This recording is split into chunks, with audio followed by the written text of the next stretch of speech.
yeah, as far as solutions are concerned, because I don't want to leave people thinking all is lost.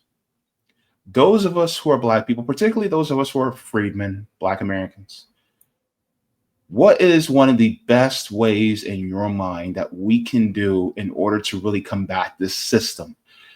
Because it's really a systemic thing, it's not an individual thing. Well, first and foremost, we need to leave the Democratic Party.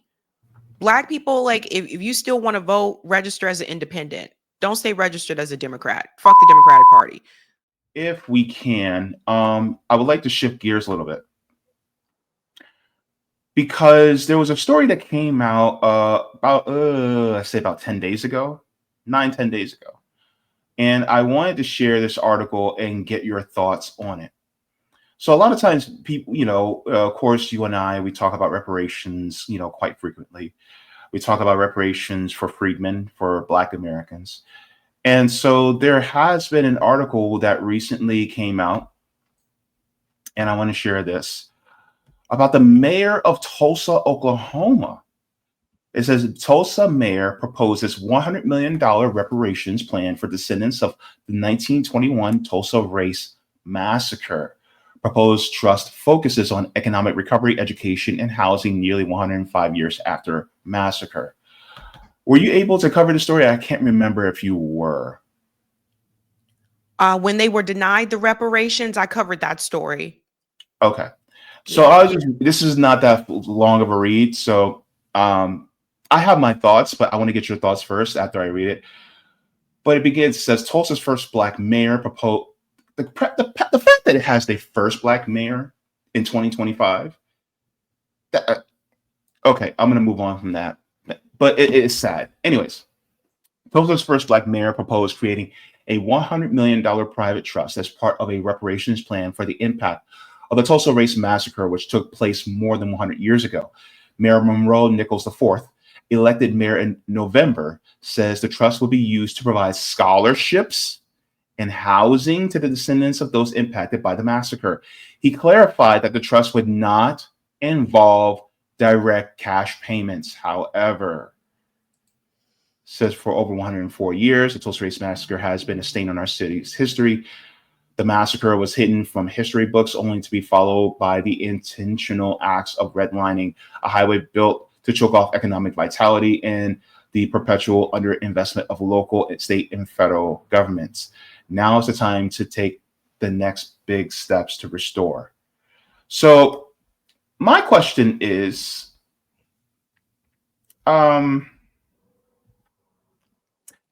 while it's all fine and good that, you know, they do things like scholarships and housing, right? Which is fine.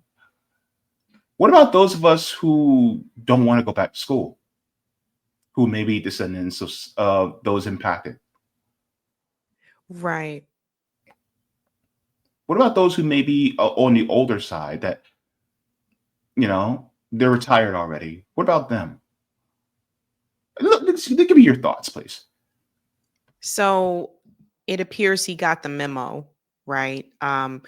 What some of these mayors and as you'll see, and these cities are trying to do is they're trying to make a push for reparations that's not actual reparations, right? So what they're Mhm. doing is instead of repairing the debt that's owed, they're offering programs, right? Like, so here's a program here that you can do, something to help you, or etc. And that's intentional. That's so everybody doesn't benefit, so that everyone that's a descendant of slavery does not benefit. To your point, what if you already have a college degree? What if you don't want to attend college? Like, what if you wanted to, like, I don't know, like, what if you're a manager at a store, you work at a store and you're assistant manager and your goal is to become manager? You see what I mean? So not everyone wants to go to college. So that's on purpose. This is similar to what Governor Wes Moore is trying to Mhm. do, like offering entrepreneurship opportunities. And I want to be very clear about this. There's nothing wrong with entrepreneurship, but I think it is a farce to convince people that entrepreneurship means that you're going to be successful and make a lot of money. most entrepreneurs don't make a lot of money. I just want everyone to know that. Like, so if you hear someone say they're an entrepreneur, that doesn't mean they're making six figures. Hell, that doesn't even mean they're making $60,000 a year.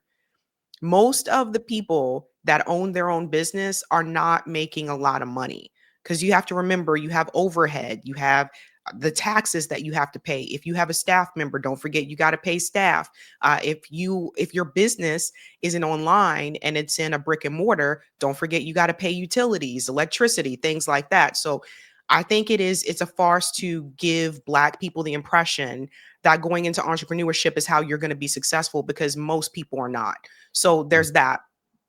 The other part about that is that they don't want to give you cash reparations, which is what you're actually owed, because they're trying to find a way to say, look, we gave reparations, so you should be happy. Look at what we did for you, without actually giving you reparations. They're trying to water down what reparations actually is. And they know that, we were promised 40 acres and a mule. They know that. They know that there is a debt that is owed to freedmen. However, I would point to some of the reparations that happened for other groups. This didn't happen for Japanese Americans that were, a part of the internment camps here in the United States. They received cash payments, and so did their descendants. This is the part a lot of people in America, I still don't think, know about this. They receive cash payments, and their descendants also receive cash payments. So what you notice is that when it comes to other groups, again, they are willing to do the full repair, but when it comes to descendants of slavery, they're not. And I really do feel like that is one of the tools of white supremacy. I feel like they are operating on behalf of white supremacy by convincing you that all you need is maybe a little bit of free education here, entrepreneurship opportunity there, and that's your reparations. They are shortchanging what is owed to freedmen. And there is a monetary amount that is owed, and they're trying to shortchange the community. And what makes it worse, when you look at people like the mayor there and also Summer Lee, is that, and Summer Lee knows this, by the way, Summer Lee knows that there's a monetary amount that is owed. They are getting other freedmen to do it for white supremacy. And this is the new narrative now, to convince you that this is reparations. That's not. You got to think about Black people. A lot of Black people don't have land, don't have home ownership, because we didn't have that generational wealth, because we didn't have the 40 acres and a mule. We didn't have to pass down. You can look at people from places like Seneca Village, which is now Central Park in New York City, by the way, that did start their own community, owned their own homes, had their own schools, and the city came in and they tore it down. They took the community and said, we're going to put green space here, and these things still happen today. It's just called gentrification. So every time after slavery, post-slavery, every time freedmen as a community decided to build wealth on their own, the government came in and tore it down, or it was burned down to the ground. So every time there was that opportunity to build that generational wealth, it was taken away. And that is something that we cannot just put that to the side. This is what I say to people that only want to focus on the class analysis. When you say that we'll provide these universal policies and it'll lift all boats, it does lift all boats, but Black people are still at the bottom. We've been at the bottom, and we're still at the bottom. We've stayed at the bottom. So giving everybody health care, giving everybody free college, again, that'll lift all boats, but we'll still be at the bottom. And if you look at the numbers, and this is something everyone may not be aware of, if you look at the numbers, white Americans aren't even at the top of the wealth ladder anymore. Asian Americans are. Yeah. This is one of the reasons why I use the word equity instead of equality. Because equity would mean that it is seeing the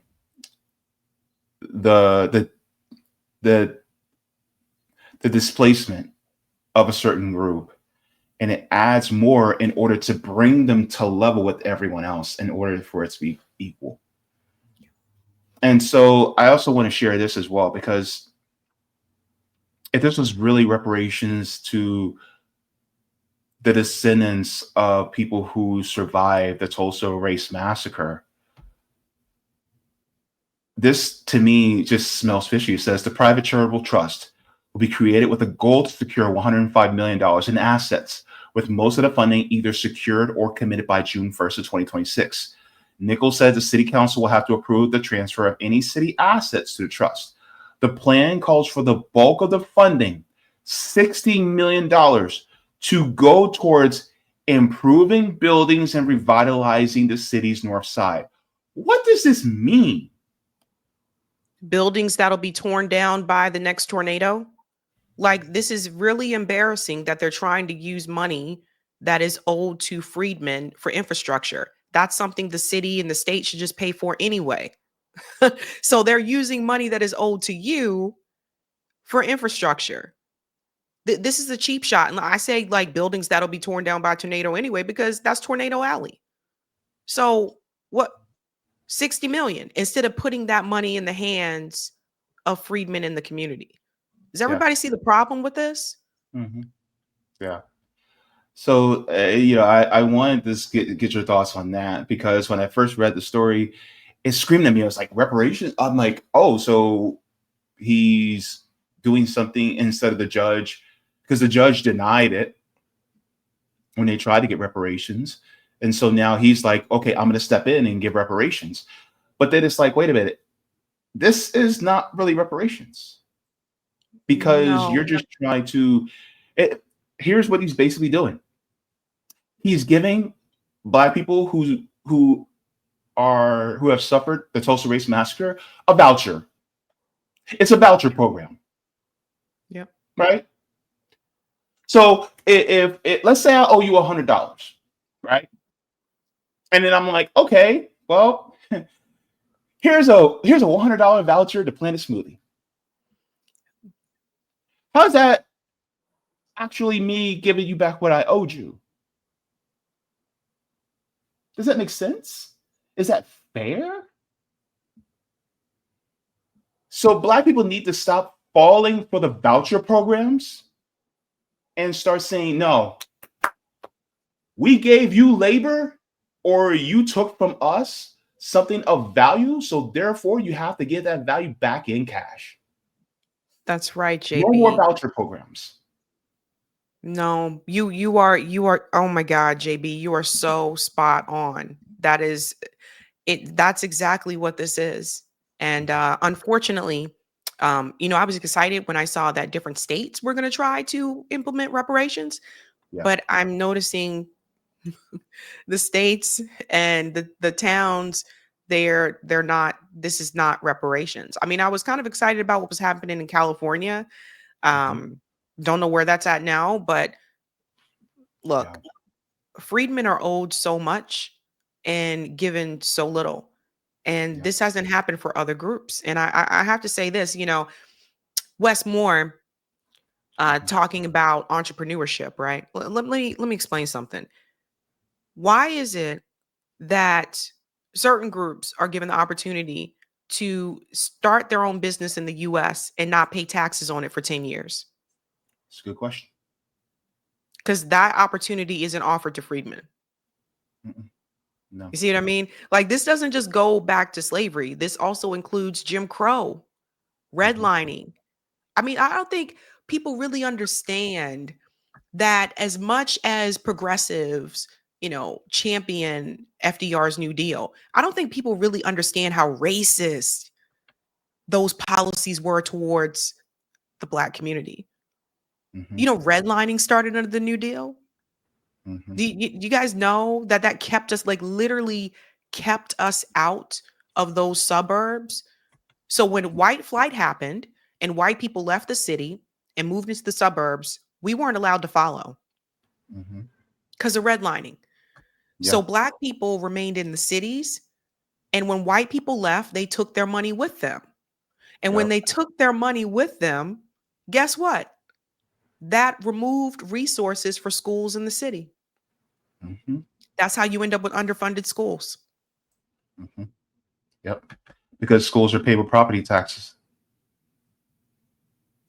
Yeah, this isn't just about land and home ownership. This also is about education.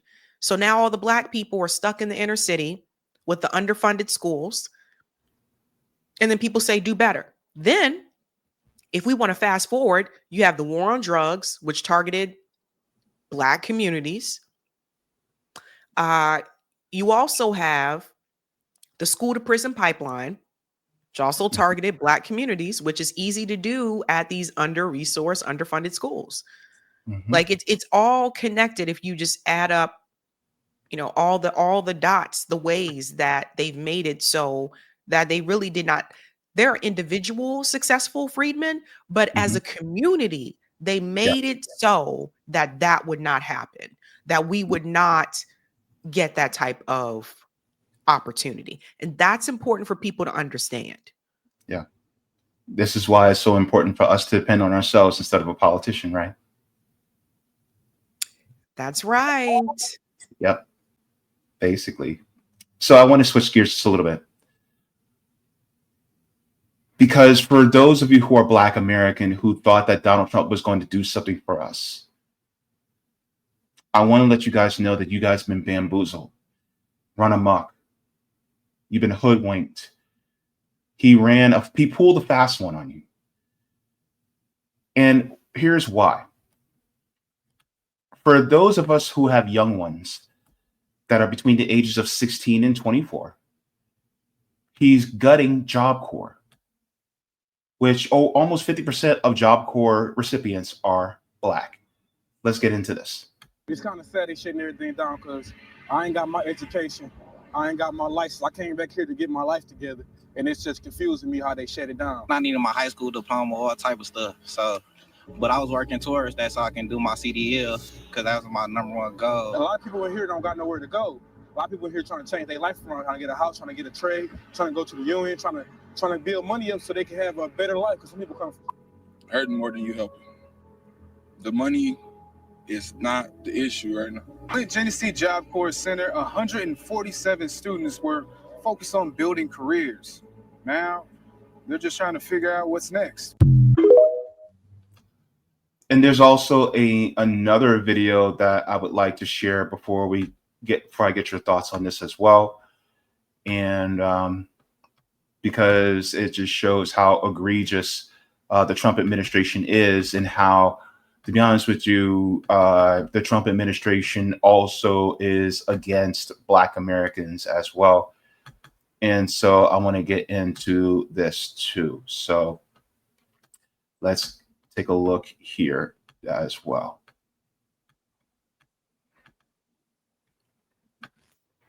The wreck at, Oh, sorry about that.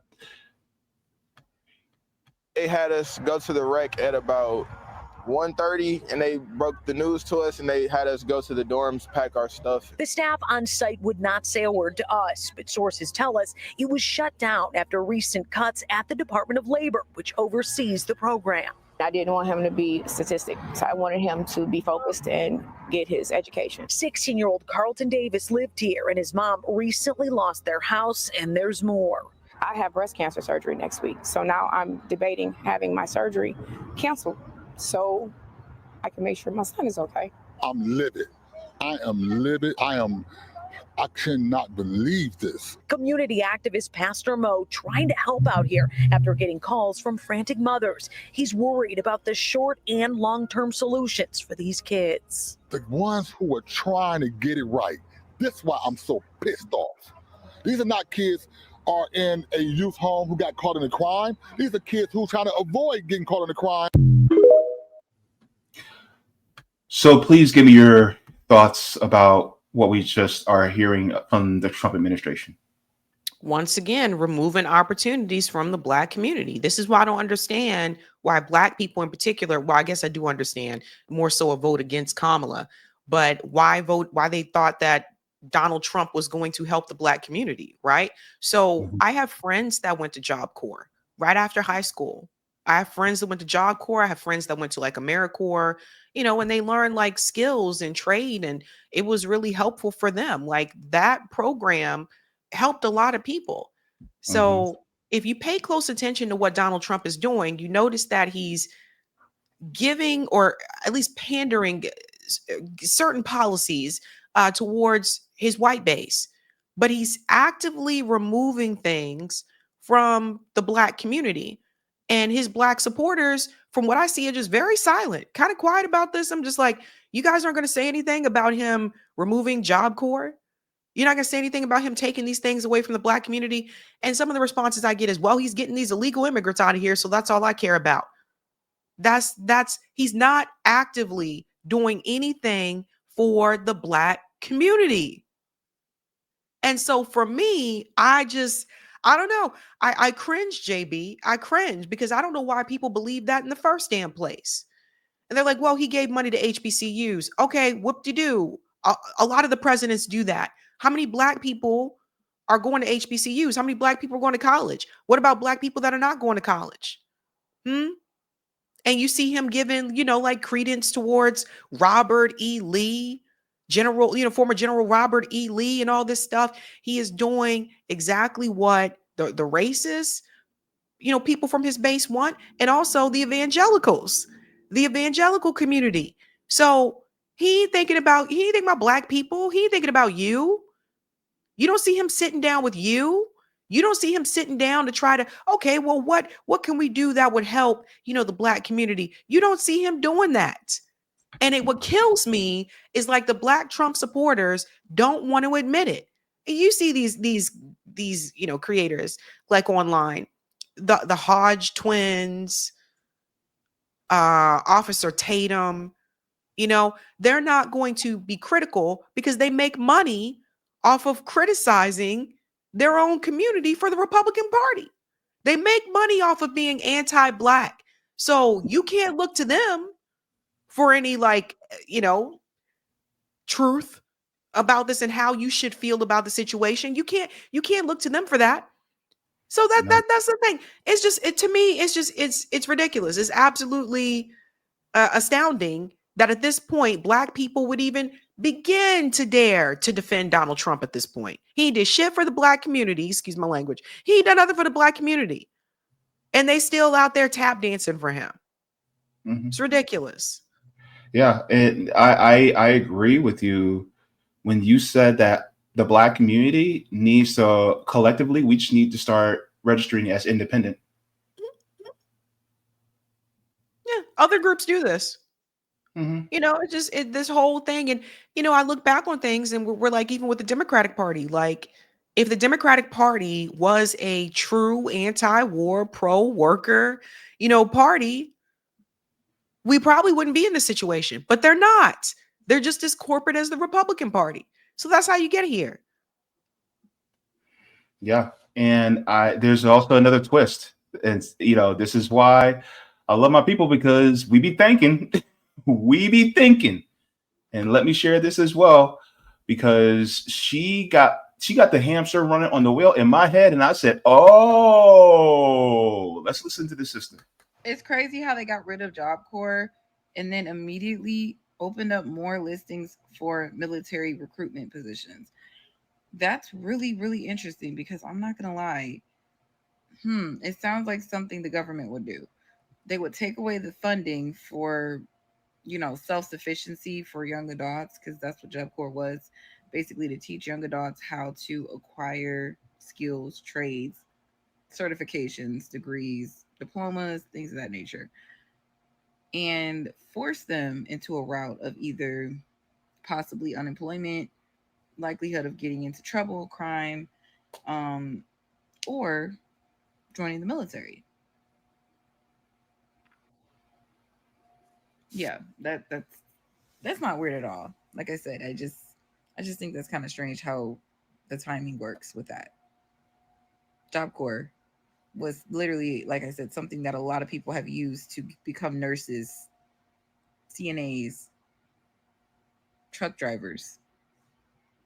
It's just terrible, But yeah, also, if you So with that being said, like it and the timing right now of what's going on with Iran and Israel, Mm-hmm. Yeah. too convenient. Yeah, very, very convenient. Like okay, so this is what Donald Trump is doing for the black community. He's trying to push black people to join the military, to go Mhm. fight and die for a supremacist state. Yeah.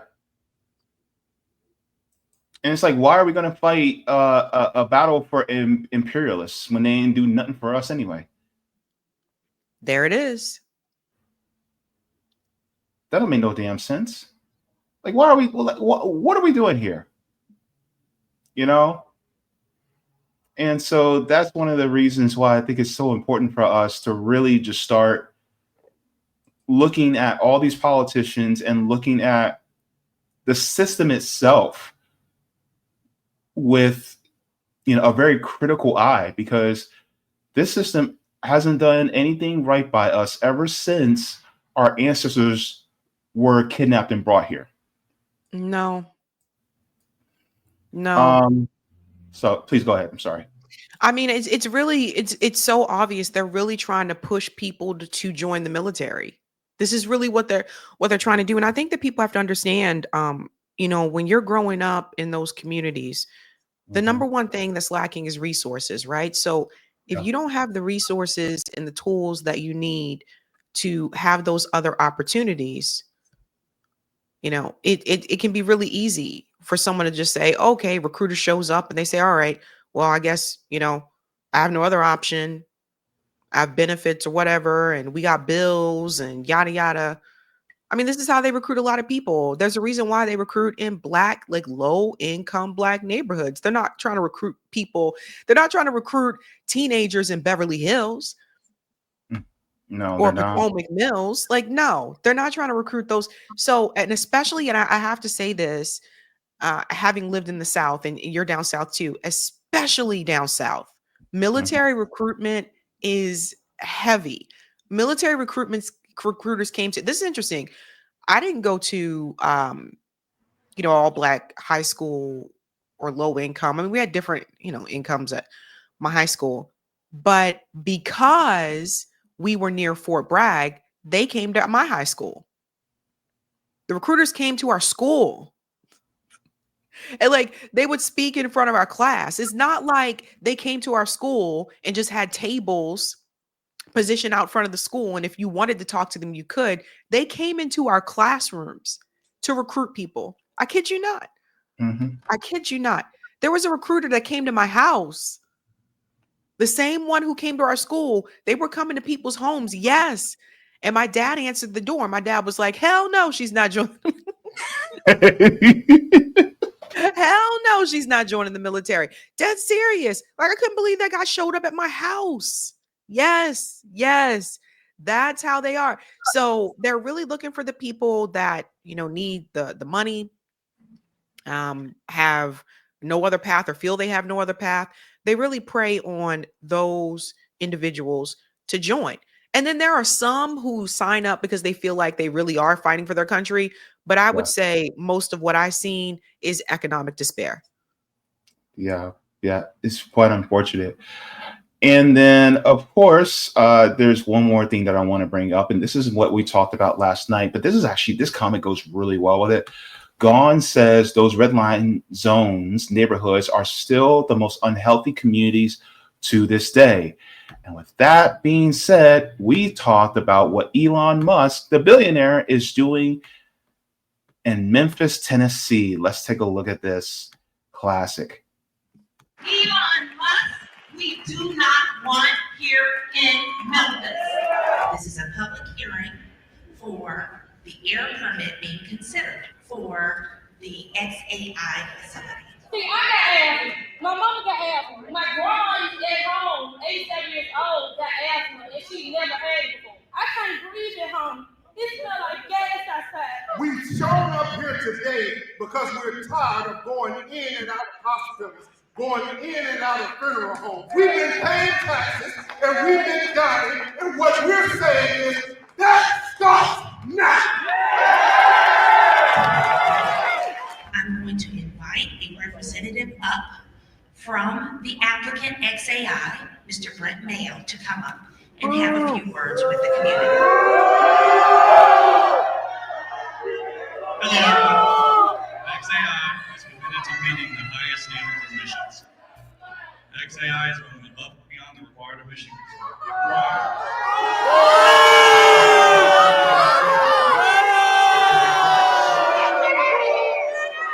People love profit. People love profit. People love profit.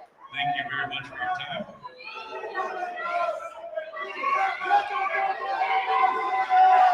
Hyde is one of the most populated high schools in Memphis. Over 2,000 students in that building. And to build something that close to those kids, I'd be ashamed of myself.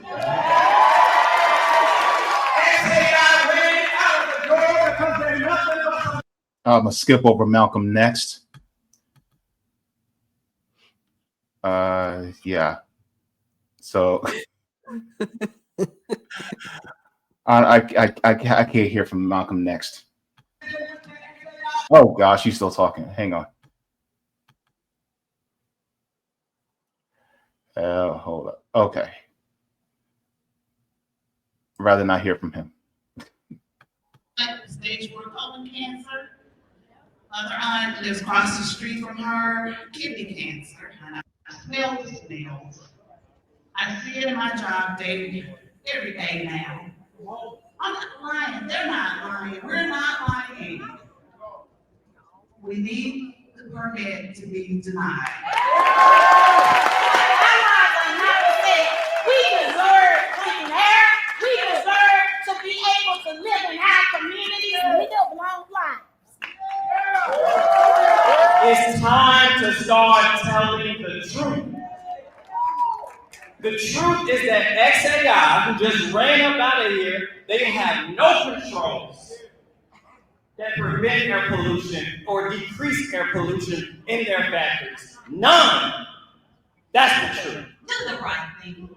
Deny this permit. Elon Musk, we can't say it any plainer. We do not want him in Memphis. Auntie wasn't playing right there, but I like her. I like her too. But I know we talked about this last night, but let's put this together with health disparities within the Black community, as well as the abuse that is happening because of capitalists. We got to name the names. Capitalists like Elon Musk. So this isn't the first time that this has happened, right? We've talked before about Cancer Alley, which is in Louisiana, area down there. Bill Gates has been known to come into like communities and steal water and other resources. So Elon isn't the first billionaire to do this.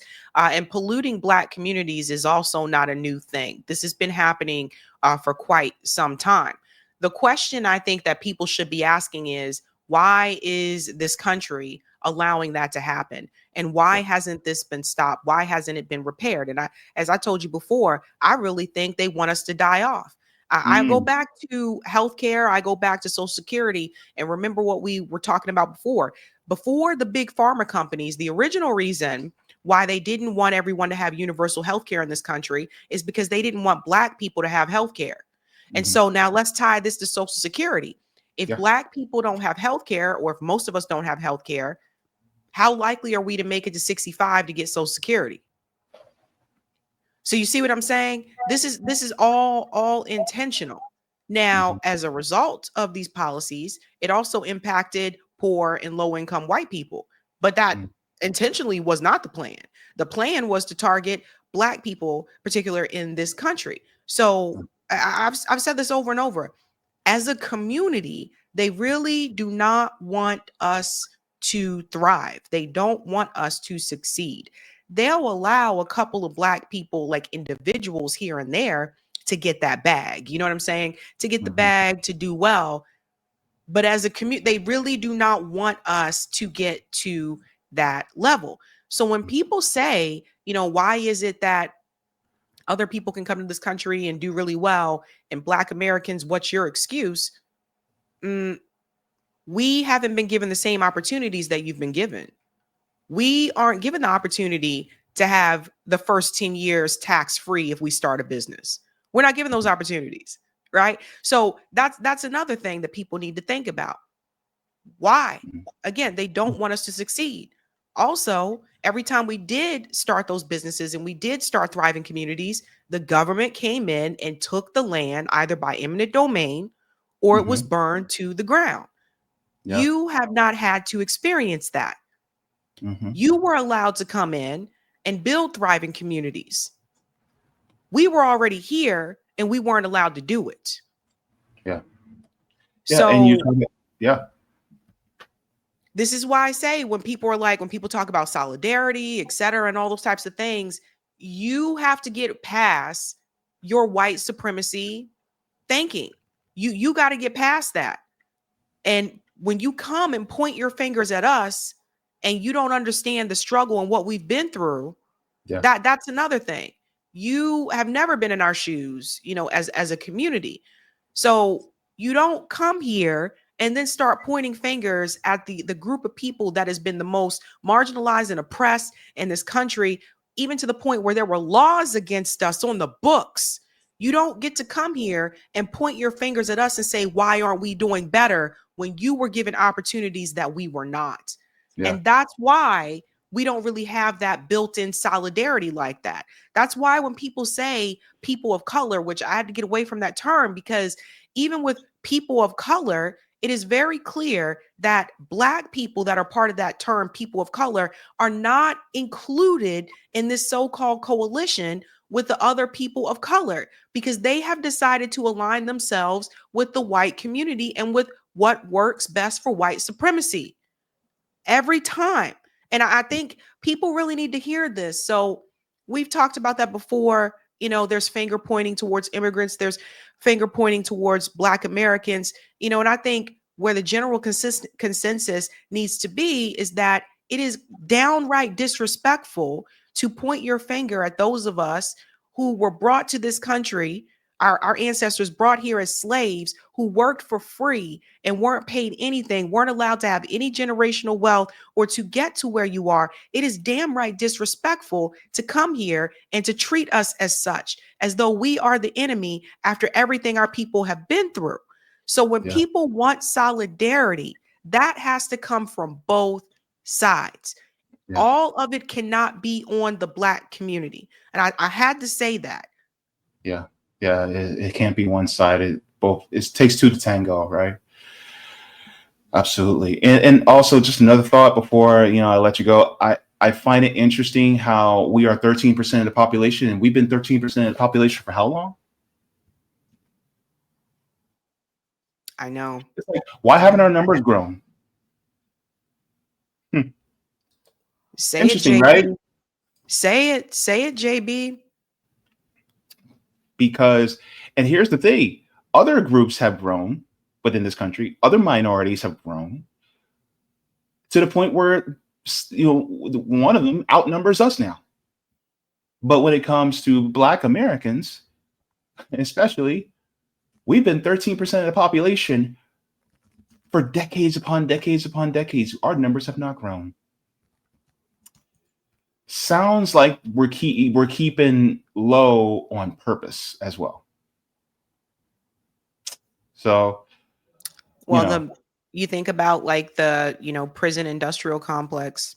Yeah, it's true. And police brutality. Yeah, and so I just one more question. As far as solutions are concerned, because I don't want to leave people thinking all is lost. Those of us who are Black people, particularly those of us who are freedmen, Black Americans, what is one of the best ways in your mind that we can do in order to really combat this system? Because it's really a systemic thing. It's not an individual thing. Well, first and foremost, we need to leave the Democratic Party. Black people, like, if you still want to vote, register as an independent. Don't stay registered as a Democrat. Fuck the Democratic Party. First step. Second step, if you're not already doing so, we have to organize within our communities, right? So JB and I, we organize, we do mutual aid, etc. You figure out what path works best for you. I'm not going to, wag my finger at you and say you have to do this said action, right? You figure out what works best for you and your community. But step one, leave the Democratic Party. Step two, focus more on organizing, community building, and helping each other on the local level. All this, let's elect this person for president and that's going to change everything, BS. That's not it. Like that's not, there's no hero. There's no hero. You can still vote for the presidential candidate, but that's not going to, again, what did you see? We had Republican, flipped right back to Democrat, flipped right back to Republican. What did they improve for the Black communities? So we have to empower ourselves. And for those who have been able to climb that ladder, those who have become wealthy and have been able to succeed, who tend to just ride off into the sunset and not leave that ladder down behind them, that's also part of the problem. Because you, in my opinion, I feel like you have a duty to give back to the community. You have a duty, and that is, and I don't mean donating like some basketball court. That's not what I'm talking about. I'm talking about donating, getting involved in organizing with the community in a way that breaks the poverty cycle. And if you're not doing that, and I just bought this basketball court for said neighborhood that I grew up in, then you're not serious about Black liberation, and you're not serious about getting Black people to a different plane. You're not. Yeah. Also, not all Black people like to play basketball. Exactly. Yeah. Have you seen me play basketball? It's a tragedy. Thank you so very much for watching my channel, and I deeply appreciate it from the top and bottom of my heart. If you wish to support the channel further, so I can keep bringing you content that is educational and informative, you can become a patron on patreon.com/Jaybefaunt. You can find that link in the pinned comment or in the description below. No matter what you give, you'll be supporting independent media and education that helps make the world better. Thank you so much, and you can watch more of my content here. Mwah. Forehead kisses, and have a beautiful day.